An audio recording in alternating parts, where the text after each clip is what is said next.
Before the Indian Army can think about leaving Bangladesh, 93,000 Pakistani prisoners of war will have to be transported to India.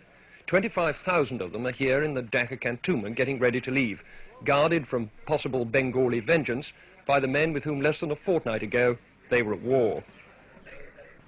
The Indian Army's Chief of Staff, General Sam Manekshaw, who's been paying a two-day visit to his troops in Dhaka, says that at the moment some 3,000 prisoners of war a day are being taken out of the country.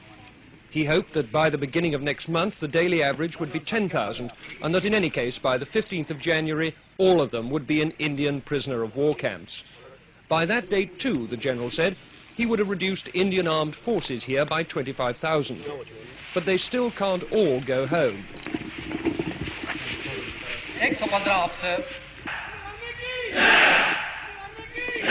For one thing, they're the only agency in the area capable of seeing that the 10 million Bengali refugees now in India get safely back to Bangladesh.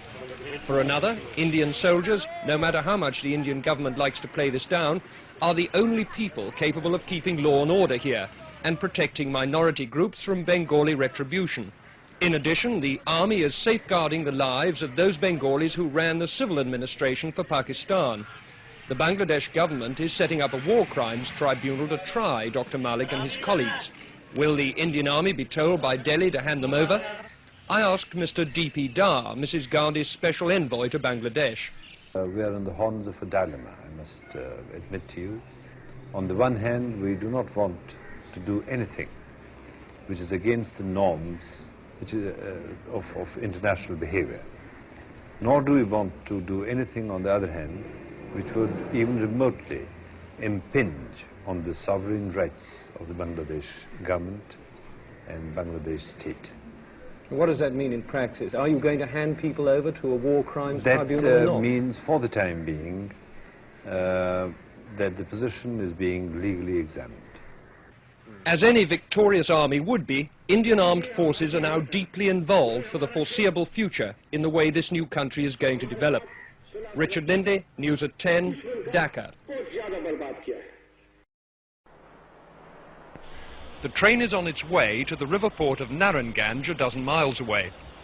The operation began long before dawn. At the cantonment siding, Brigadier H.S. Clare supervised the loading of the train. Like all Indian commanders, he'll be glad when these POWs have all been safely moved across the border. Here they're a potentially dangerous cause of friction with the local population. The train was well guarded by Indian soldiers in case of any hostile demonstration by Bengalis. What's the attitude of these people on this train? Are they glad to go or what? Well, they're happy to get away from here, certainly. I'm quite sure that they won't have any hostile attitude when they go to India. Whereas in this place they can't get out at all. Are you worried about any demonstrations on the way to the boat? No, I'm not, because I think we've taken sufficient precautions to make sure that nothing happens. At Narayanganj, a Pakistani naval commander organized the embarkation. Commanders of the report to me immediately here. Apart from their military kit, the men took nothing with them but food and cooking equipment. The railway line ran right onto the dockside, sparing them the humiliation of a jeering Bengali crowd.